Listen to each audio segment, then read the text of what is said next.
What is contextual anarchism?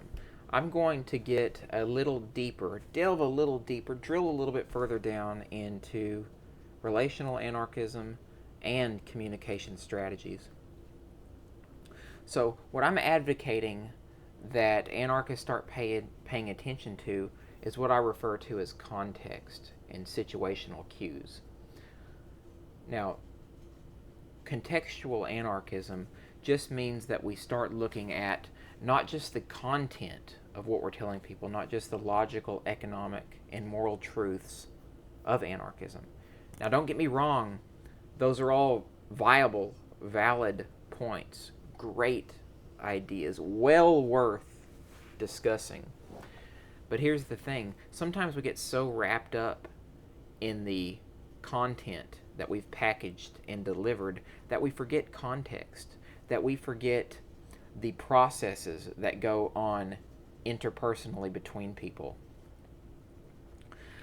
Now, here's what happens as anarchists when we start communicating our ideas to people.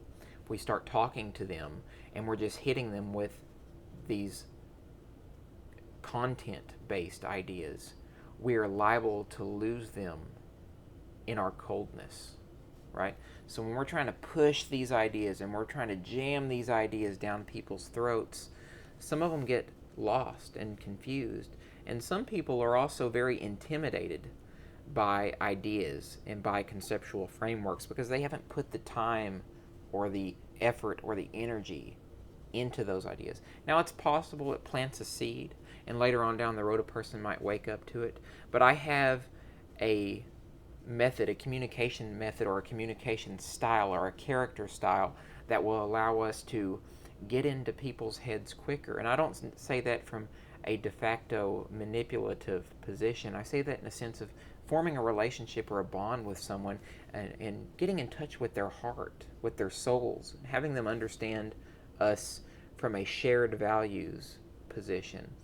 In order to do this, we need to really get a sense of what the person is about, what their loves are, what their passions are, what their inspirations are, what their joys are, and we need to capture these ideas, and we need to affirm that we understand people, that we want to share our humanness with them, that we want to be there with them.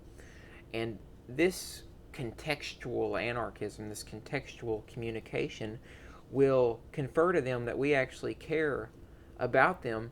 And what this does, it makes us look like models. It models anarchist behavior.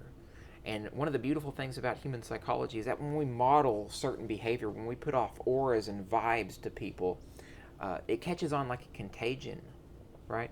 People are like, oh man, I really like that guy. I like her. She's a real cool person because of the way that we interact, because of our micro expressions, the little facial cues that we give off and emit to people, the body language, the paralanguage, which just refers to the tone of our voice, the depth of our character.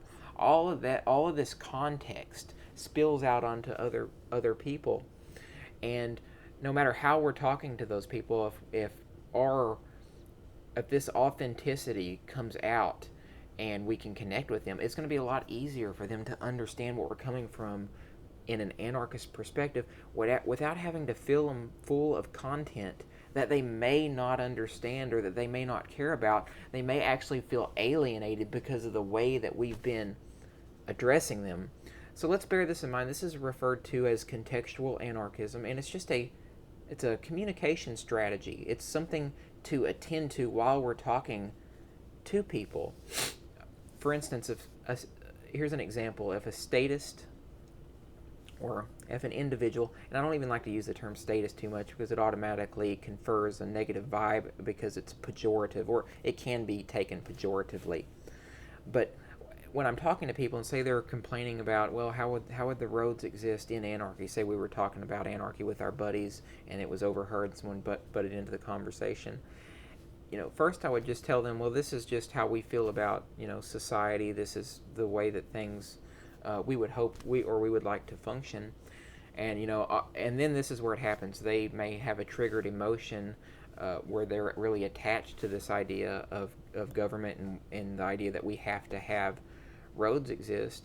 Well, I may not even delve into that immediately. I may ask them, I may say, hey, why don't you pull up a chair and sit down here with us and talk to us? What's your name? My name's Sterling. So what this is referred to in counseling psychology is rapport building. We build a rapport with people, and then we get to talk to them, and then we get to know them, and then that creates a situation that is ripe for us to be able to empathize. Now, and if we can attune to the same emotional wavelength, then that gives us an opportunity to discuss them with ideas without them clamming up and really withdrawing from what we're trying to say.